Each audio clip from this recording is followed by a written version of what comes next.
Abilene was no different. What the heck just happened? I was there with the intention of finding that bastard Bob and collecting the bounty on John Wesley.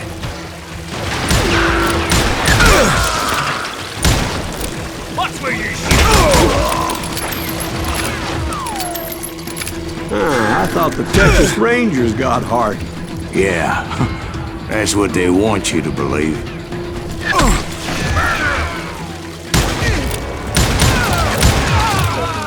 They shot down!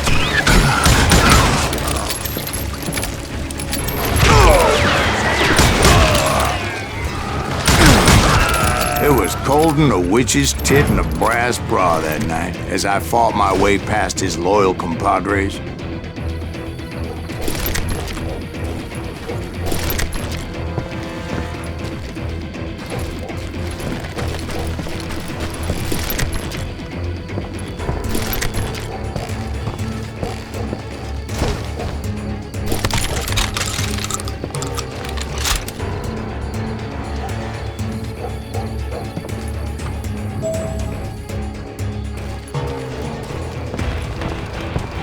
To the very same saloon we're sitting in today. Look around and imagine this place painted in blood. Harden was waiting for me.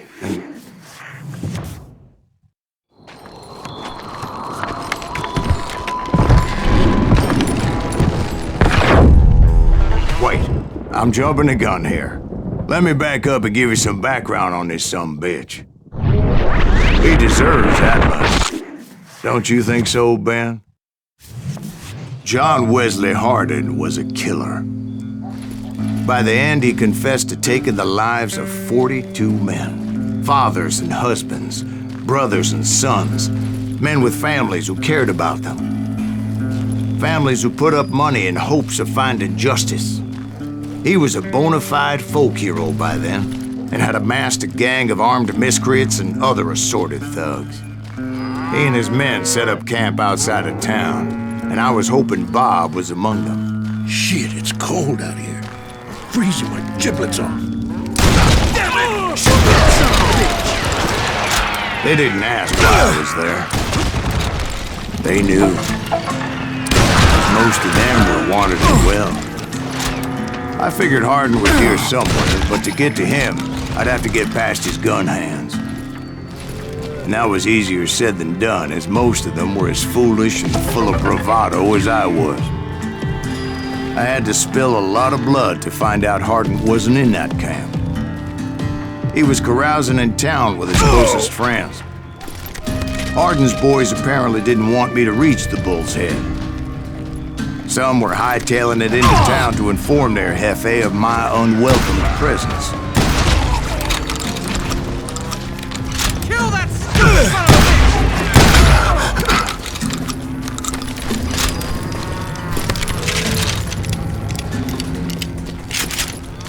Somebody kill him!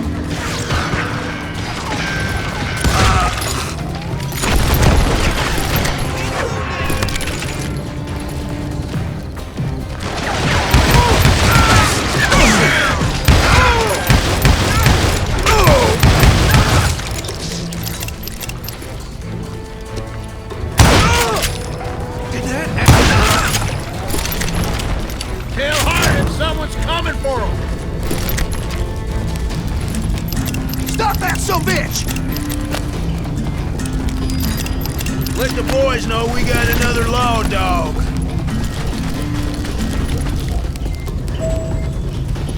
You ain't beating me, boy!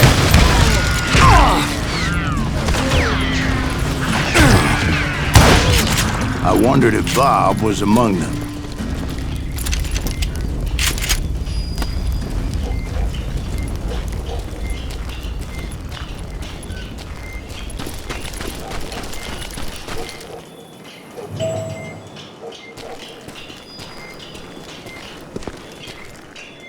And I steeled myself for the fight ahead. For as good as I was, deep down I wondered if John Wesley wasn't just a little bit better.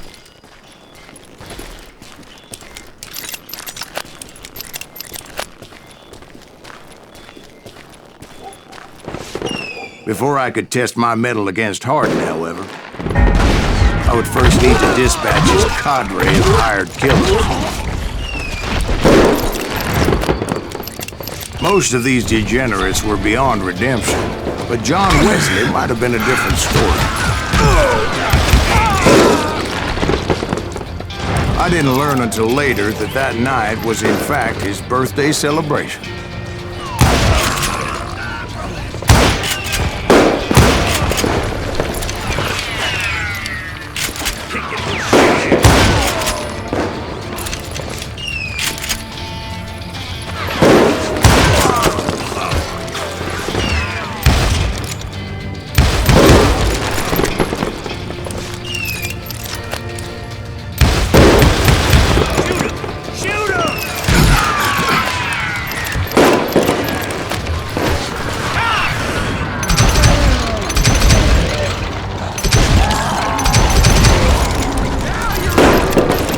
I think I already mentioned that I found Hardin in this very saloon. I'm putting you down.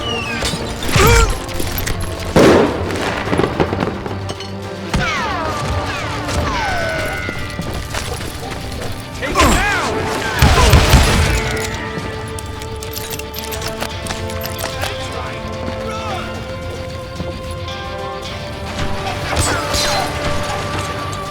You bastard!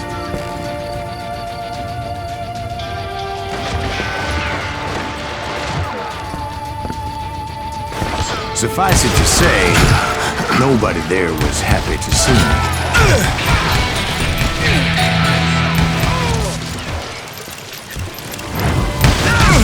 In fact, I felt a certain hostility.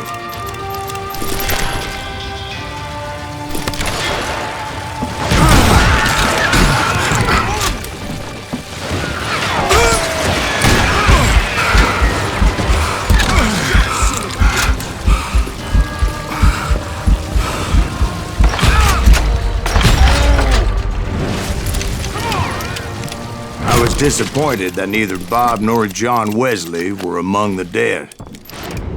But that was short-lived, as a moment later I was facing down the fastest gun in the West.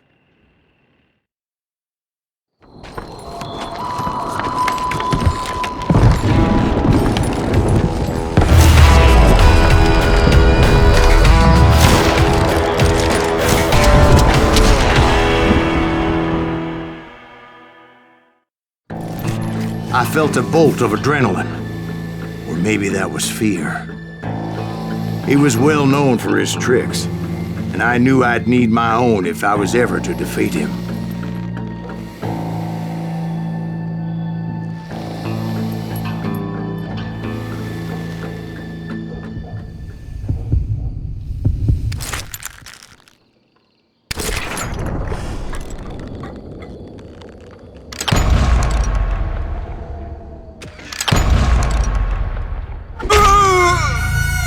No, wait! He didn't hit me then. I'm sure of it.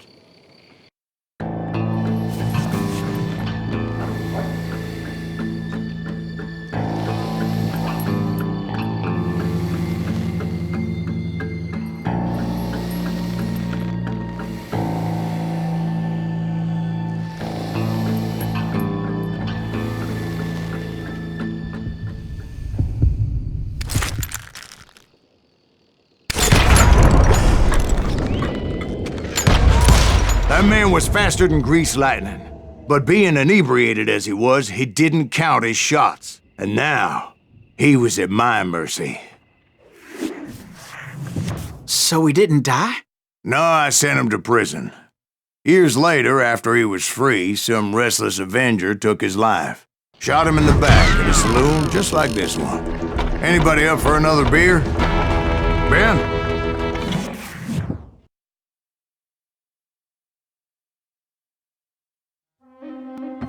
Thank you, darling. Yeah, some say revenge is a dish best served cold.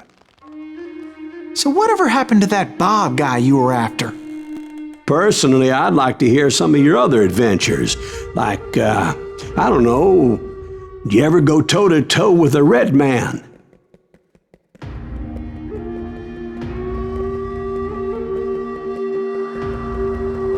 Yes, I did, Ben. I remember once I was after this renegade Apache, Grey Wolf. Strangely enough, revenge was also his primary motivation.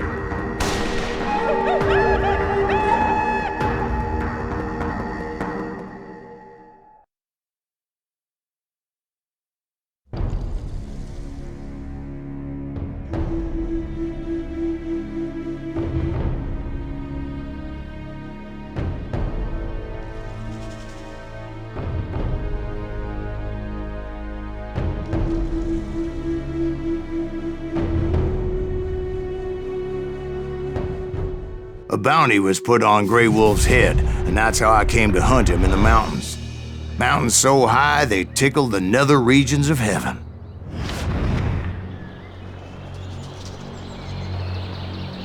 Grey Wolf was a Chiricahua Apache medicine man who had led a war party in revenge for a massacre against his people.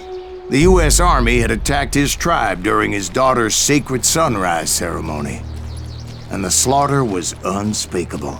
I understood his anger, as there's nothing more traumatic than seeing those you love die in a cruel and painful death.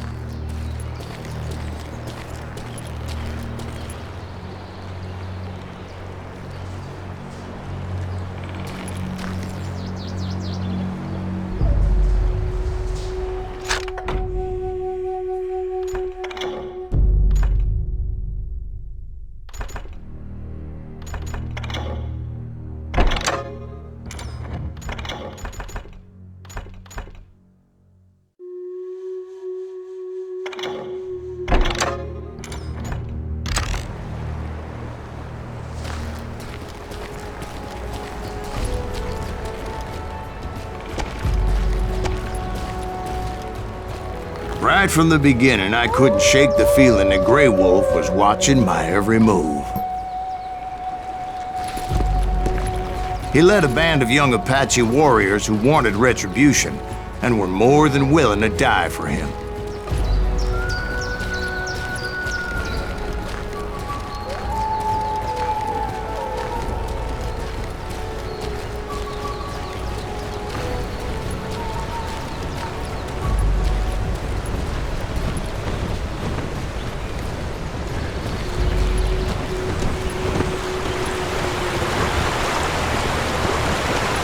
They saw me before I saw them.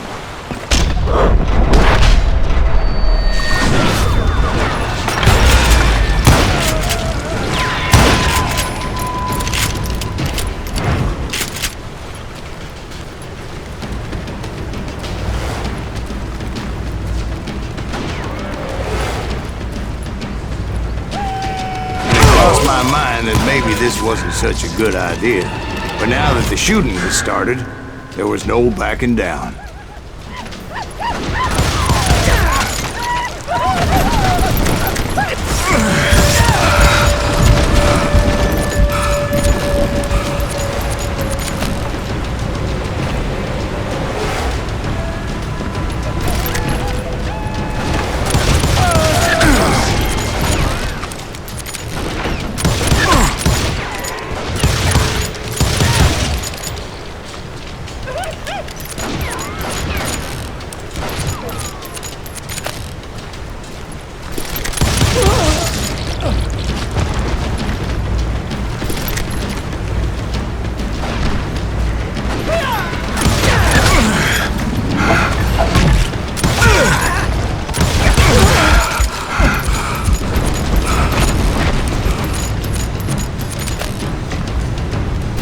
It was rugged country, the winter home of the Chiricahuas, and that's why they had retreated there.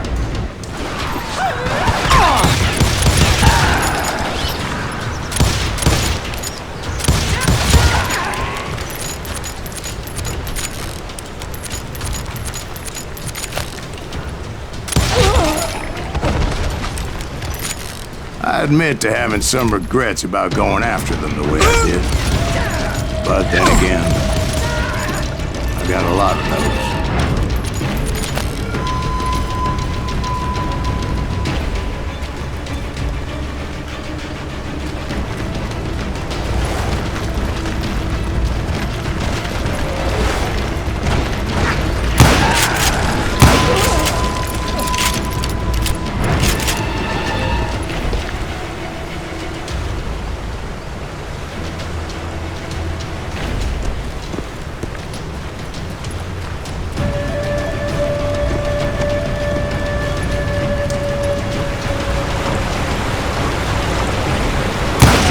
Grey Wolf? Not at that moment, but I did find the entrance to their hideout.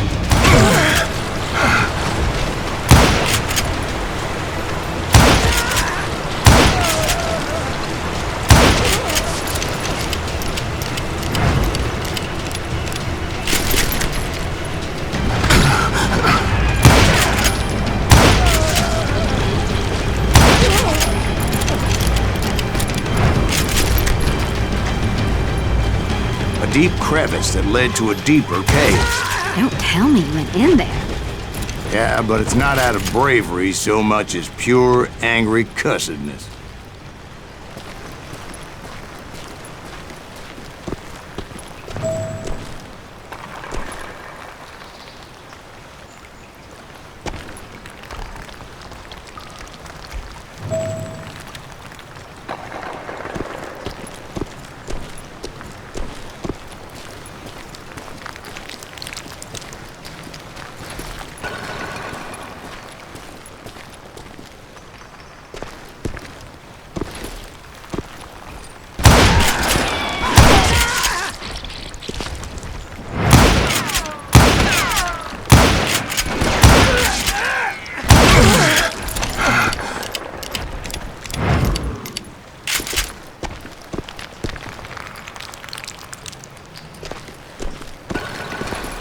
See, back then, I had a stubborn streak a mile wide, and I wasn't about to back down. So it was like pitch black in there? Actually, it was pretty well lit, as they had torches on the walls.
How big was his cave?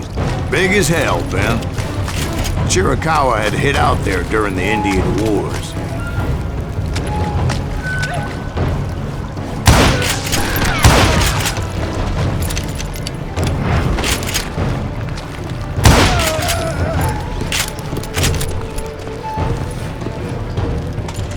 They thought it was haunted with the ghosts of those murdered by the horse soldiers. The cave was haunted with dead Indian ghosts?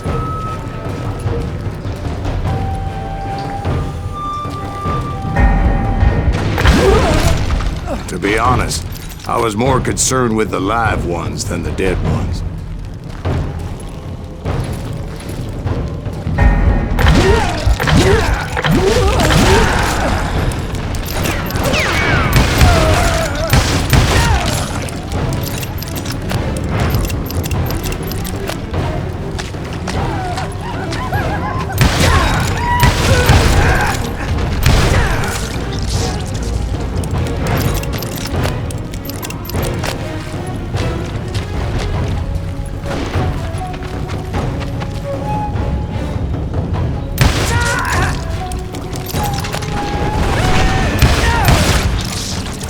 come you know so much about engines?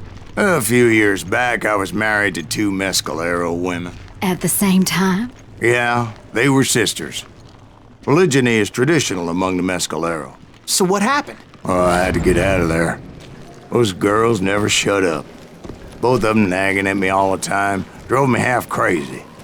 Haven't seen them since. No, I mean, what happened with Grey Wolf? Oh, well, I pursued him into the Cave of Death.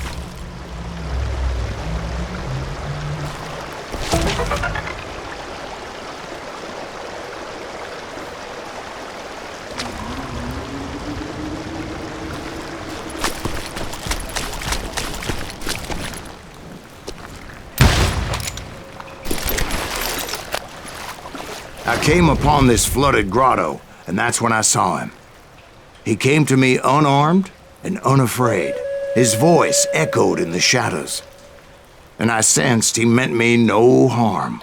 You carry great darkness in your heart, and if you do not release it, it will claim your soul. The sound of his voice put some kind of ancient Indian spell on me.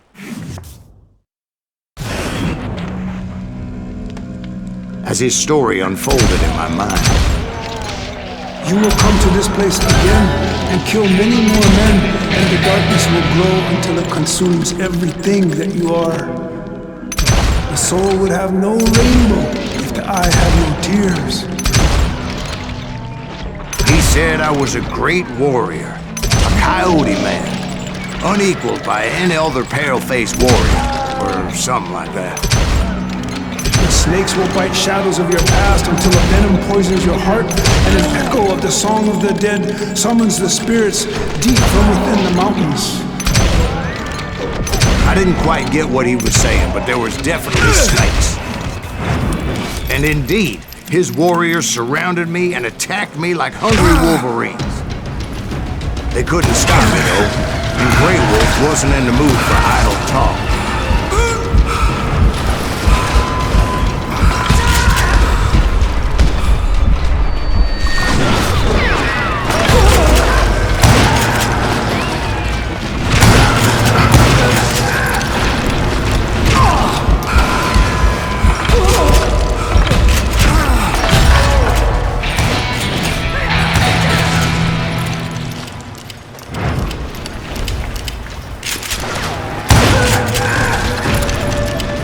I swear I couldn't see any way out of this trap.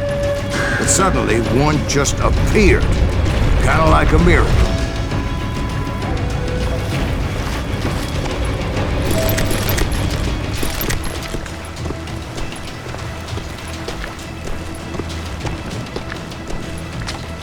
I felt like I would be lost in that damn cave forever.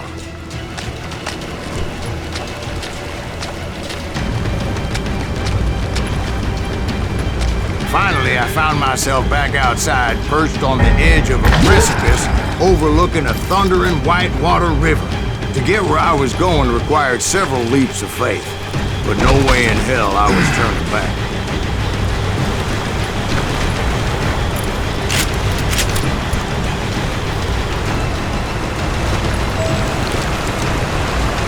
I chased after him, determined to make him explain the meaning of all that mumbo-jumbo. Mumbo-jumbo's right. Are you making this all up as you go? A few details may be fuzzy, brother, but I am relating exactly what happened to me. There were dozens of Apache warriors aiming at me from on high. Dozens? Well, maybe not dozens, but there was a lot of them. At least 3 or 4. Well, more than that, little lady.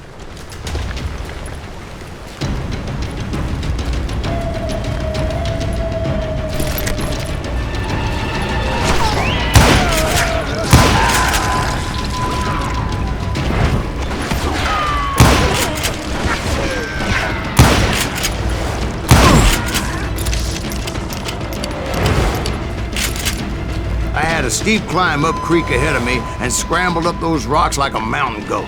I was determined to locate Grey Wolf and find out exactly what the hell he was trying to tell me.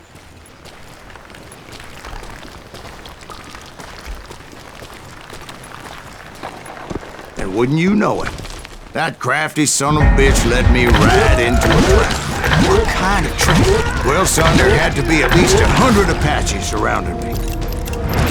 100? God be my witness. Oh, come on. Who are you kidding? Hey, I believe you. Come on, tell us how it ended. All right, but I'm not gonna drag this out. Where were we? You were surrounded by 100 Apache warriors.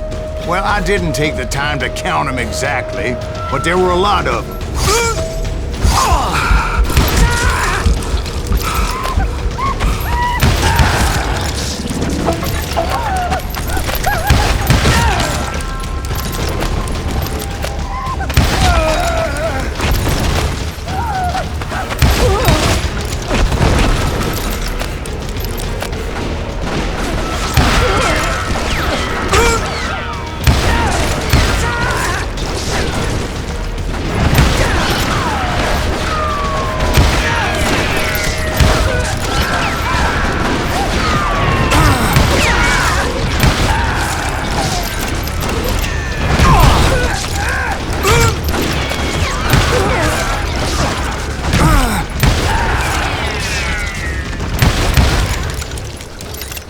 And in the end, a path appeared before me that I had not seen before. I followed it as I desperately needed to find out what Grey Wolf was trying to tell me.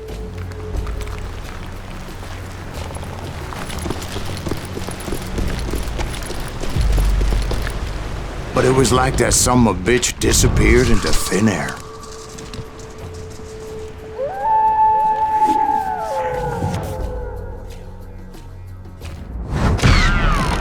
Never did find him. And never did collect my goddamn bounty. Thank you, darling. It's interesting how the truth can sometimes seem, might malleable, depending upon your point of view. Like how those dime novels make you out to be something you're not? Jack, don't be starting trouble. No, he's right. They do tend to exaggerate. Did they exaggerate your part in taking down the Daltons? Well, I was there in the flesh, boy, so I saw what happened firsthand.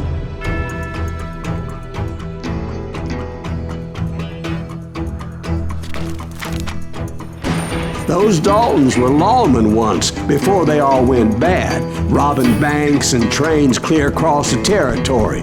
Until Coffeeville, of course. I was one of the citizens who took up arms that day. Fighting on the side of the right? I did my best, sir. We all did.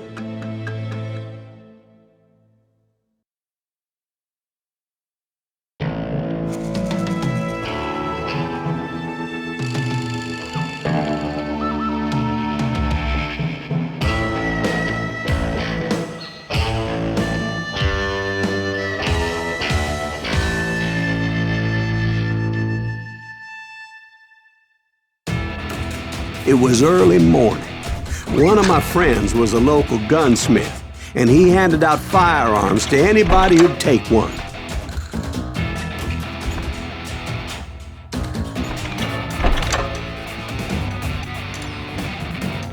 You see, the Daltons got it in their heads to rob two banks at the same time. Two banks on the same damn street.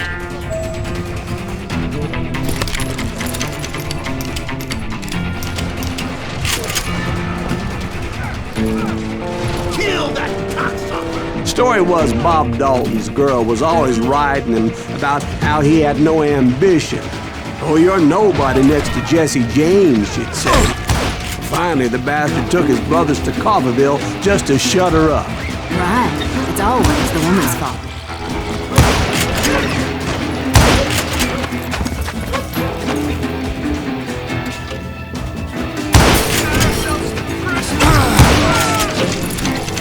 Well, the locals recognized the Daltons right off. Before they could get away, half the town took up arms to defend their property. He got us a hero. Put some holes in him!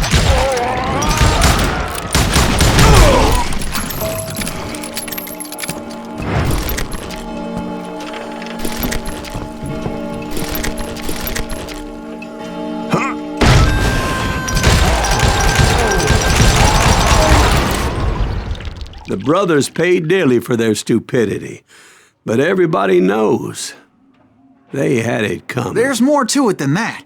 I read all about that day, so I know for a fact that it went down very differently. First of all, it was high noon. A posse of U.S. deputy marshals were on the rooftop across the street. Get ready, boys. They're gonna make a move. The lawmen had been tracking the Daltons for months. Now they finally had them dead to rights. Among them was a bounty hunter feared by many a lawbreaker. This man had no intention of letting the Daltons slip away. The marshals tried to get the Daltons to surrender.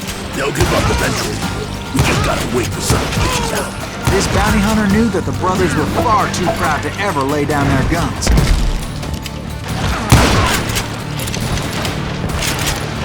He went in there alone to confront those criminals.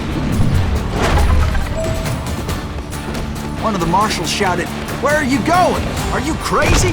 Hey, where do you think you're going, dumbass? That rifle's mine. But he paid him no mind. He saw a way to get around to the back of the bank. Then he figured out how to hit the Daltons from a direction they weren't expecting.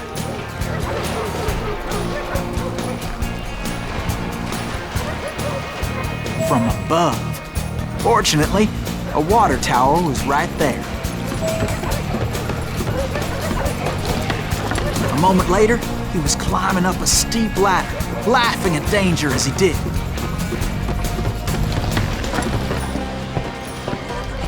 It was brave men like him who risked their lives to tame this wild country.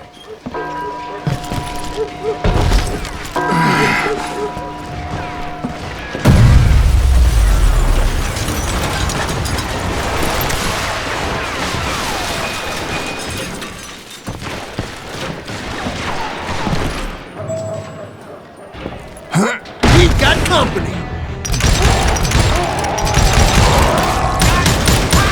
Heroic men like him, who did what other men couldn't or wouldn't to make this country free. Like Jim Bowie and Davy Crockett, who died defending the Alamo.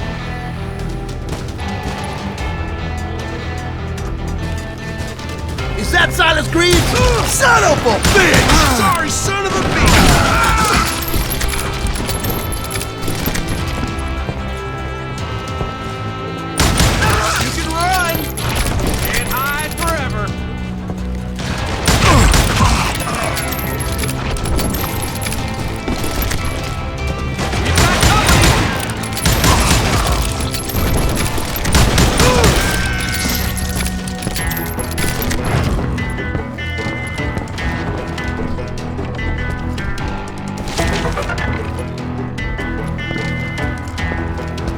Over there!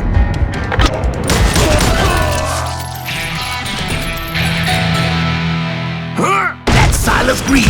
What the hell? Blam! Blam! He came away victorious, taking down those thieving Daltons.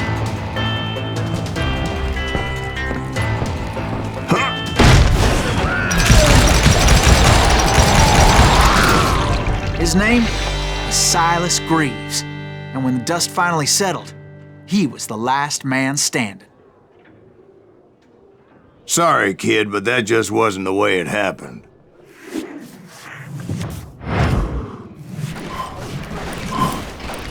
It was early evening, not high noon.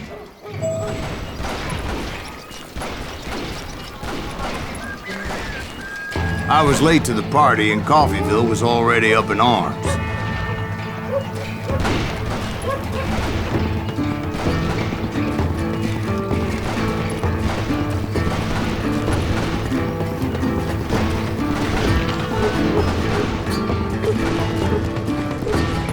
The Daltons blew up a safe and were all set to hightail it out of there.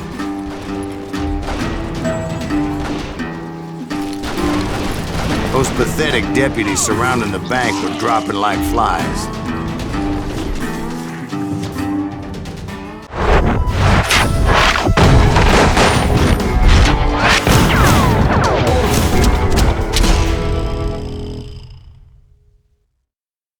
I had been been tracking those jokers for months, waiting for them to do something reckless. Thank you. And finally, they did. Those stupid bastards decided to rob 2 banks at the same time in the same town where everybody knew them. But they still had friends in Coffeyville. Ain't bothering me none. What are you gonna do? Keep shooting. I don't mind.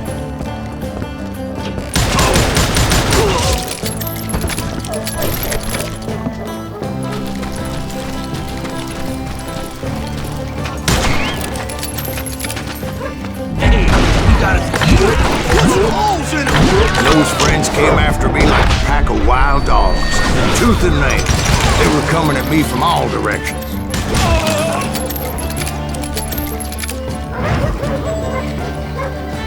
I caught sight of the Daltons running with the money and didn't want to lose it. Problem was, they knew the town better than I did. And to top it off, I found myself in the middle of another shootout entirely. Did the Daltons hole up in somebody's house? No, it was the Smiths, I believe. They were cousins of the Daltons. And they were shooting at the Browns, who were shooting at the Daltons. Which wasn't any surprise, because those 2 families have been feuding forever. And since the Joneses are related to the Browns, they shot at the Smiths, pissing off the Heinhoffers, whose daughter recently married a Smith. Well, bullets were flying every which way as all the old feuds in Kansas caught fire all at once. There was a hell of a lot of pissed off people in Coffeyville that day. But that's just the way life is sometimes. Shit happens.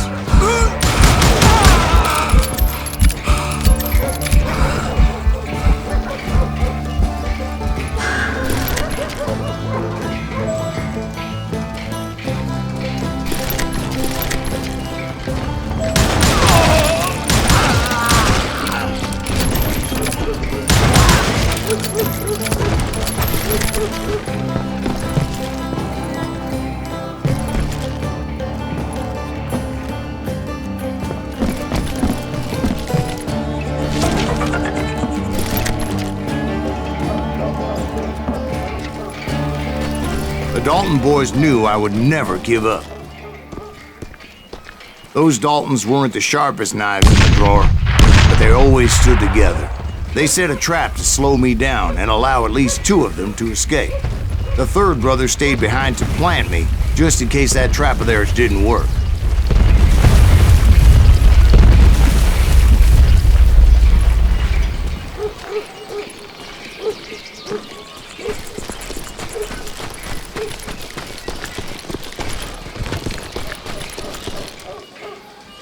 Emmett, the youngest, and he decided to stand his ground and face me down.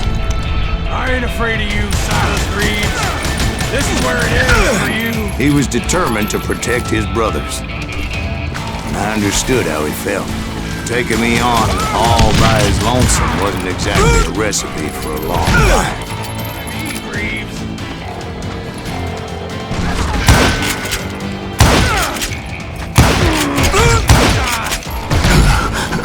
You messed with the wrong damn Dalton.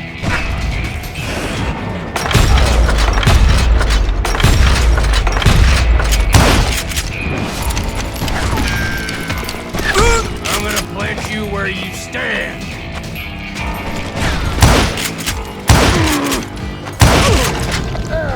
But Emmett Dalton survived the robbery in Coffeyville.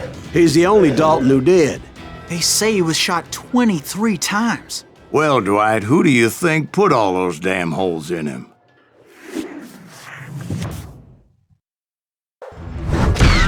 But I have to admit, that boy had grit.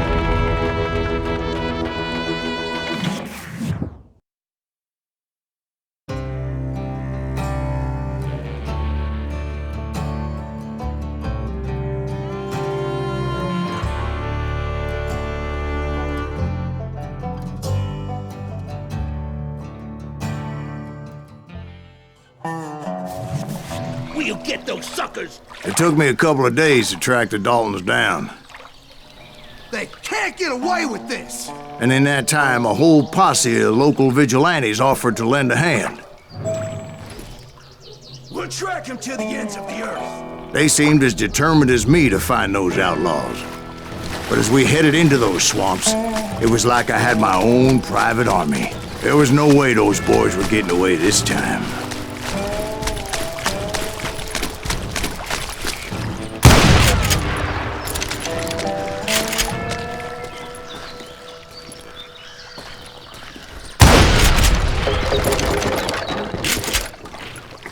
It was early fall, right? Beautiful time of year. At least you had the weather on your side. Not by my recollection. It was damp and foggy as hell.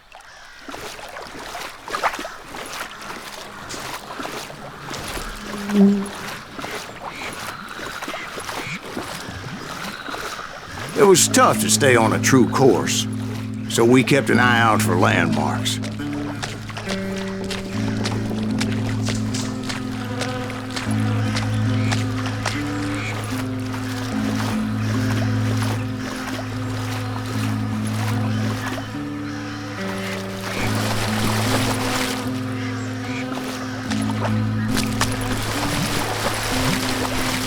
It was autumn. The maple trees were in full color, red as blood.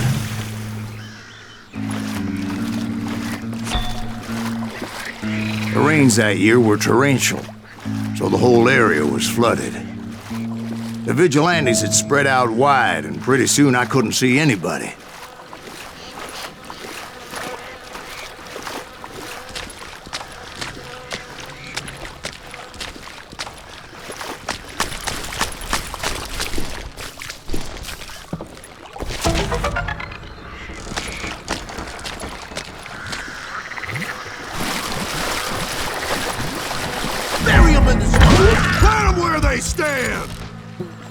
Except for some bitches ahead of me wanting to do me harm. So I had to face them alone.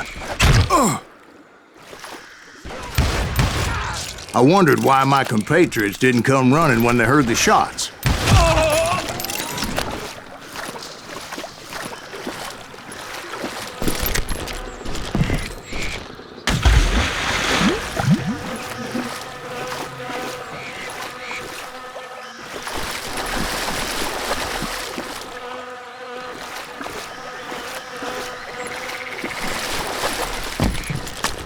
So did you find the Daltons?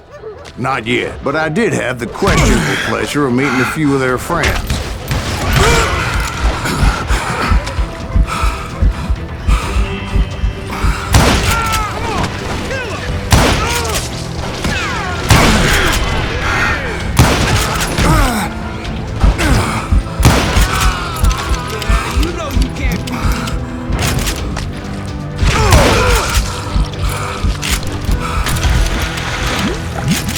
The boys had established quite a reputation by that time, so they attracted all manner of riffraff to their cause.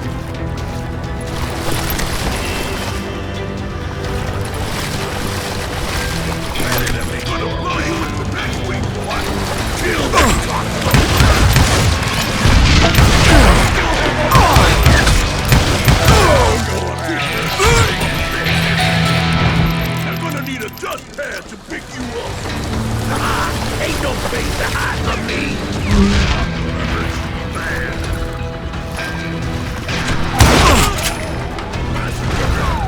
David Christmas!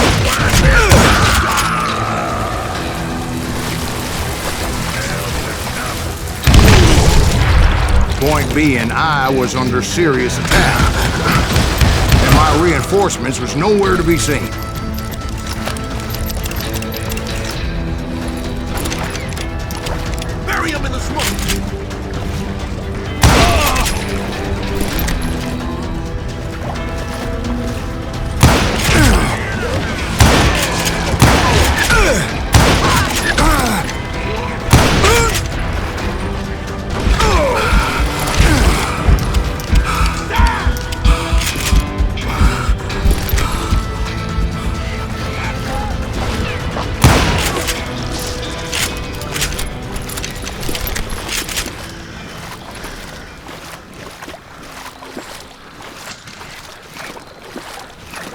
But luckily, a barn materialized as if right before my eyes. I scrambled up top to get a better view.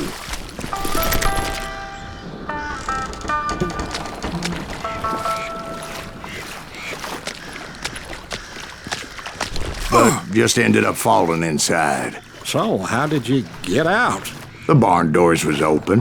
About right then, I saw some suspicious characters running for the bushes. Of course, I followed them. But that goddamn swamp was like a goddamn maze, and pretty soon I had no goddamn idea where I was. Steve? So I just started walking, and pretty soon Oh.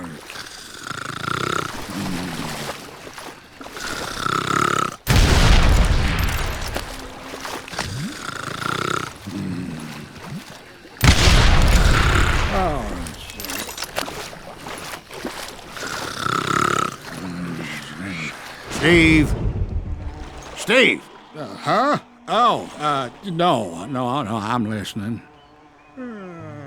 Indians surrounded me from all sides.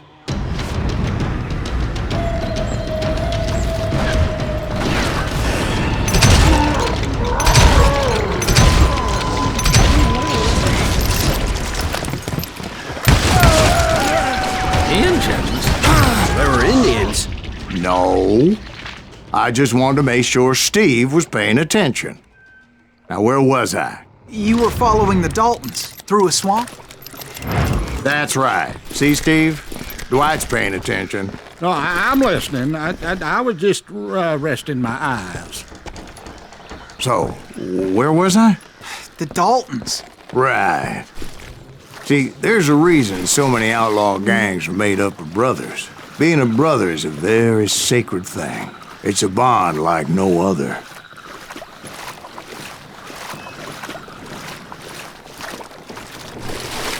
Bounty hunters! Stop that son of a bitch! So did you ever find the damn Daltons? Not yet, but I did find a few of their cousins. You Kansans breed like rabbits.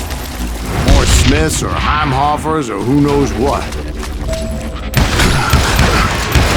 But hell, what's more important than family? I bet Ben knows what I'm talking about. You see that?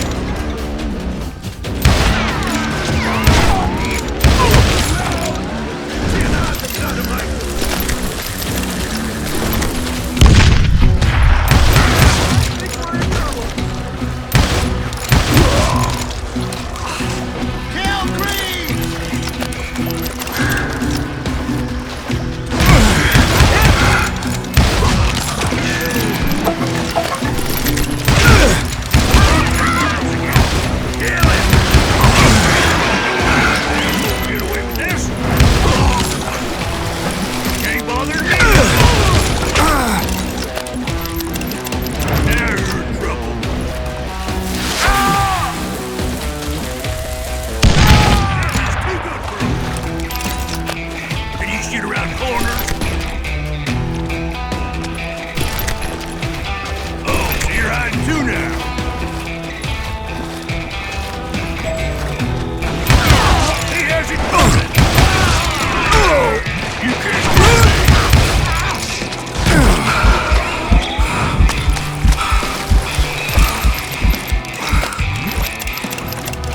What are you gonna do?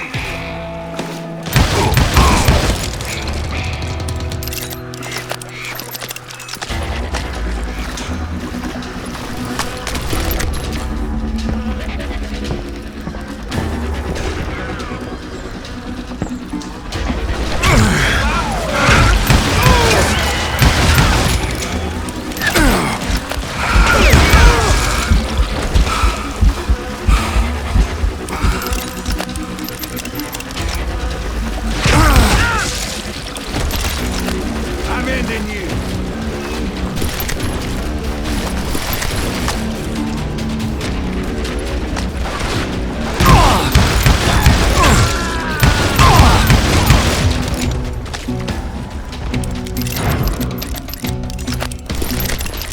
You ain't seen the likes of me. I knew those Dalton boys were out there somewhere, standing together against anyone who would threaten them.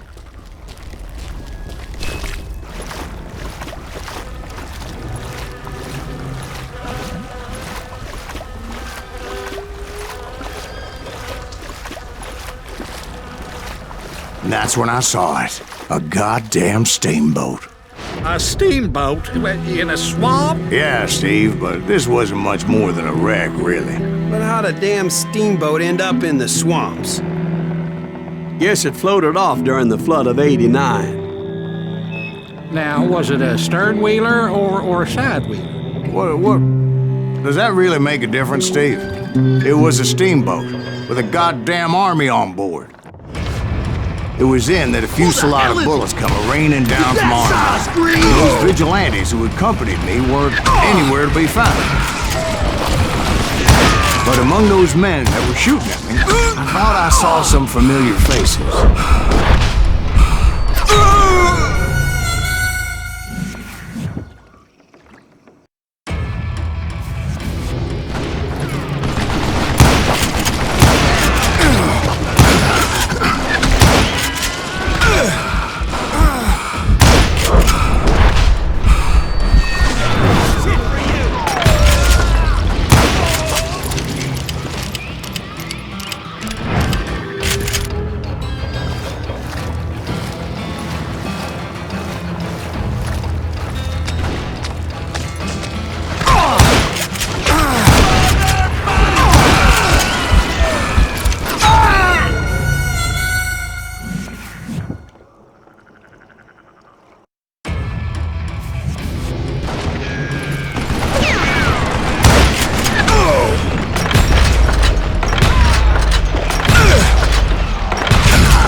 Somewhere up there, the Daltons were waiting on me.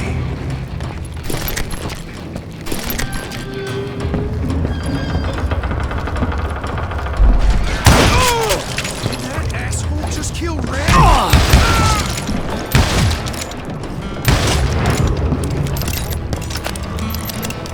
Sounds like you don't give up too easy. That's the kind of man I am, Ben. I set out to do something. I do it. Surrender just ain't in my nature.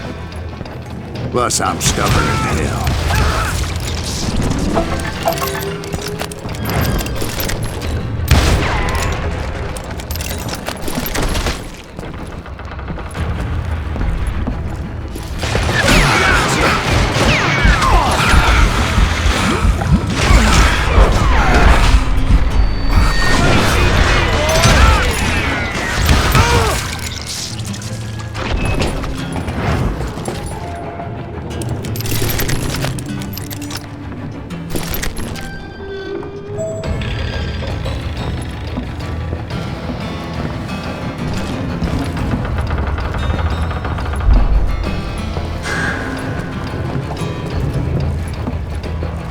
Right about then, much to my relief, the vigilantes finally arrived.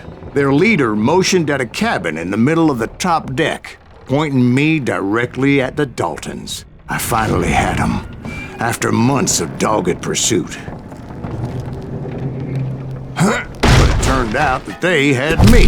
Take him out! I'm sending you to hell!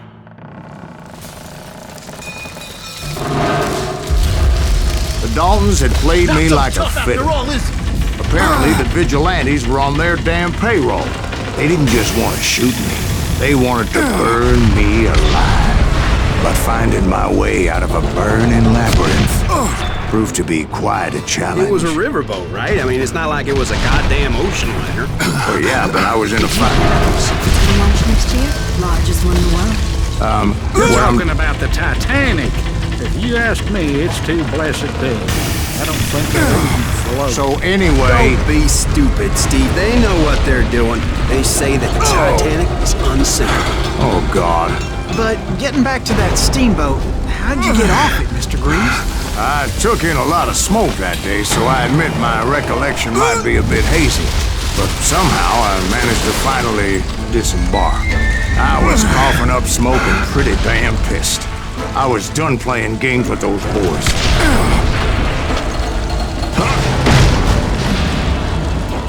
It was time to settle this once and for all.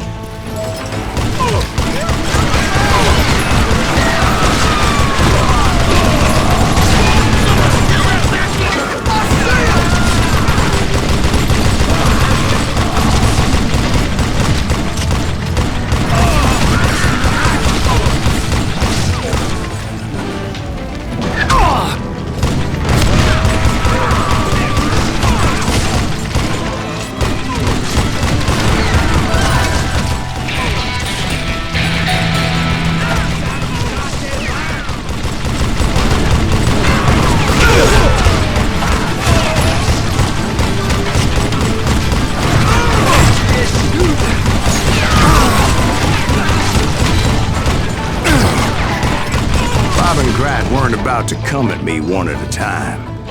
They were in this together. Two brothers side by side, determined to take me down. Confident that this time the odds were on their side.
They got it wrong. A sad end for those two. If they'd only known that Emmett was still alive despite his wounds. Paroled 14 years later, he moved to California and sold real estate and lived off the legend of that fateful day. And the tragic death of his two brothers.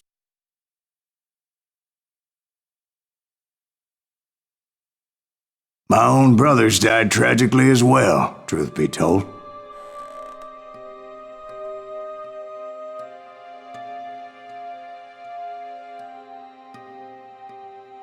It was 1868, and me and my older brothers were pulling a tidy profit running cattle into Juarez, Mexico. One night after my brothers retired for the evening, I found a little poker game in a cantina with a couple of cowboys. And I just couldn't lose. I even won an old Spanish coin that had to be 100 years old. Well, I was mighty pleased with myself the next morning as my brothers and I rode for Texas. But before we crossed the border, those cowboys caught up with us. It was Johnny Ringo, Roscoe Bob Bryant, and another asshole named Jim. They wanted their money back and everything else we had, including our lives, as those boys didn't want us coming for them later. Bob put that old Spanish coin in my mouth and said, "I won't have it said that I left you with nothing, boy." Well, those horses bolted, and there we hung as those bastards rode away. The branch finally snapped under the weight of the three of us, but being my older brothers were bigger and heavier, they were already dead. And right then I swore to myself that I would avenge them. Ringo you know about. But Bob eluded me, until I heard he was riding with the Wild Bunch.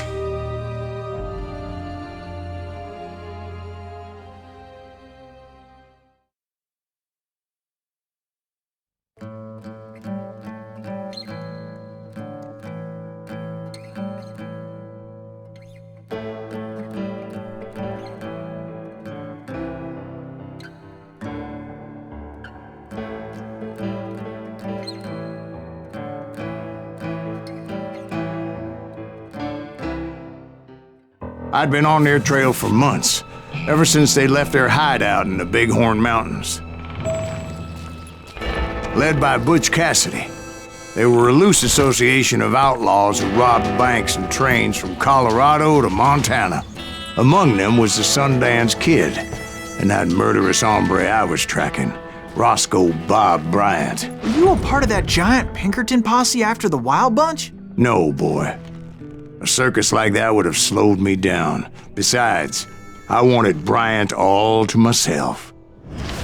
I'd heard about a large shipment of gold being transported to Wilcox, Wyoming on the Overland Flyer. I figured the Wild Bunch would likely hit such a treasure, and by God, I figured right.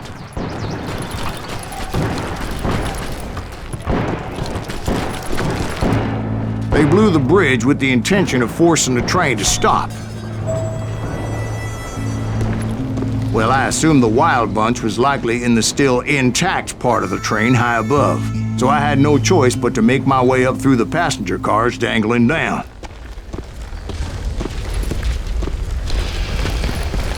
I was determined to make that sumbitch Bob pay for what he did to my brothers.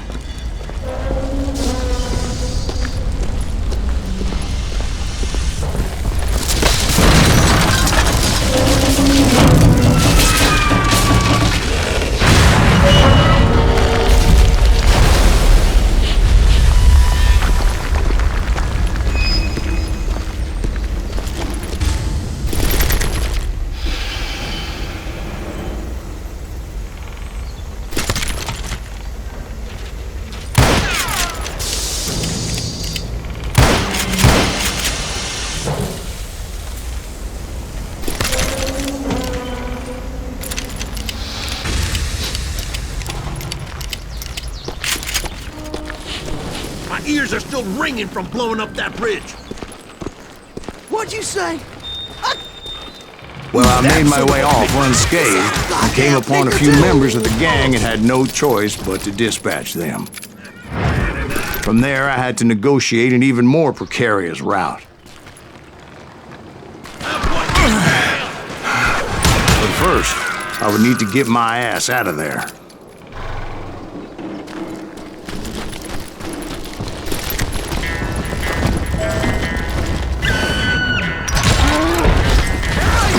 Jumped from the frying pan into the fire as the train was clearly fixing to fall.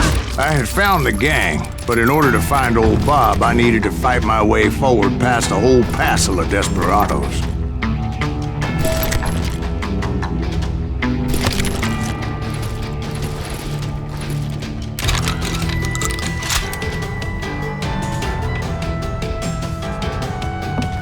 Outside, inside, anywhere I could, I made my way towards my prey.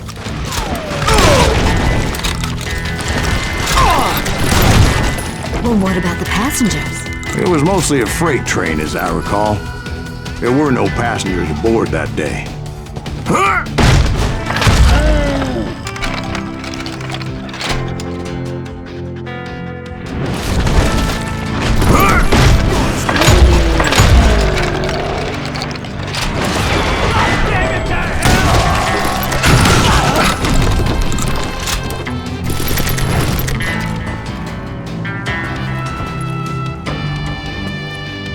I mentioned before, I am not fond of heights. But I was too busy dodging bullets to worry about falling to my death. Odds were I was likely to die that day anyway. So I was determined to take down as many of those bastards as I could.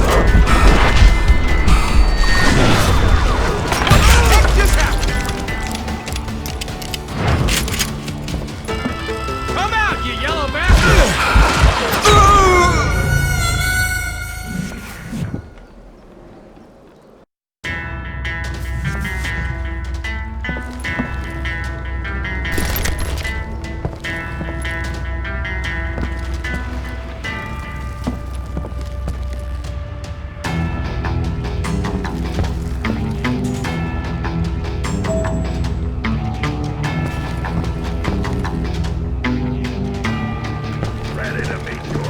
Times it was like shooting ducks in a shooting gallery. The only difference is these damn ducks shot back.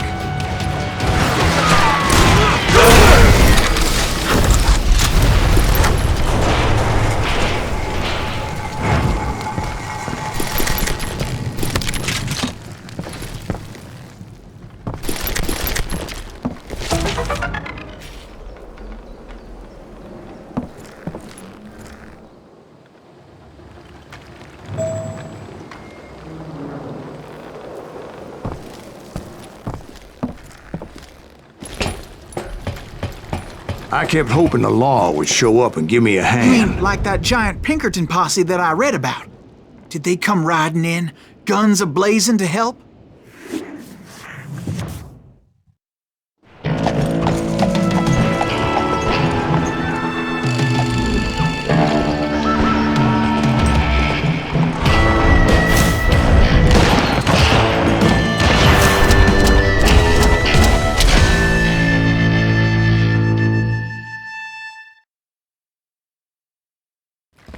Help? From the Pinkertons? No, son. I had to fight the Wild Bunch all by my lonesome, as usual. Who the hell is that?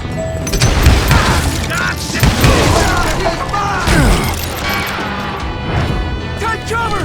Retreat! He's killing everybody! Hell's a coming!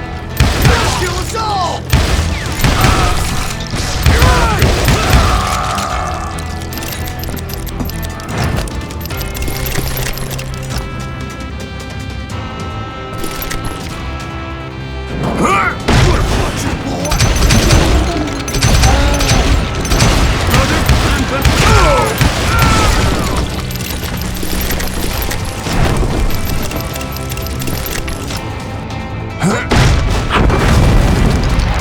My guess is those dime novels didn't portray this as it happened, did they? Only a few stragglers were left, and I had to cut them down pronto if I was going to stay on old Bob's trail.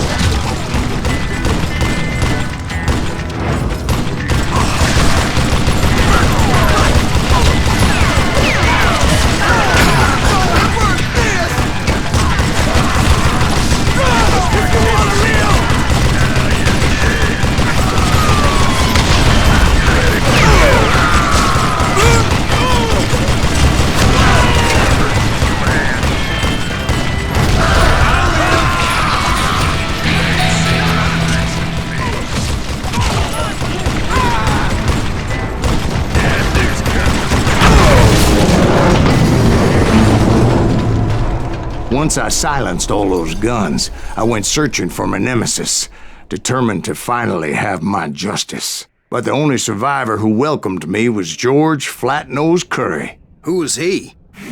The fastest gun in the gang. Right after Sundance, I mean. And Kid Curry, and maybe Elsie Lay. Though some folks might dispute that.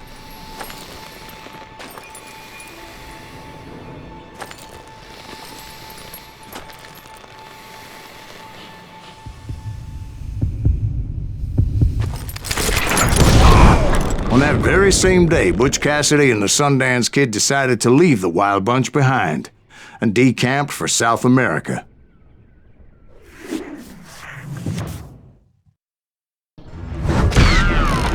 They ended up living down there for many years, but I'm sure you already know all about that.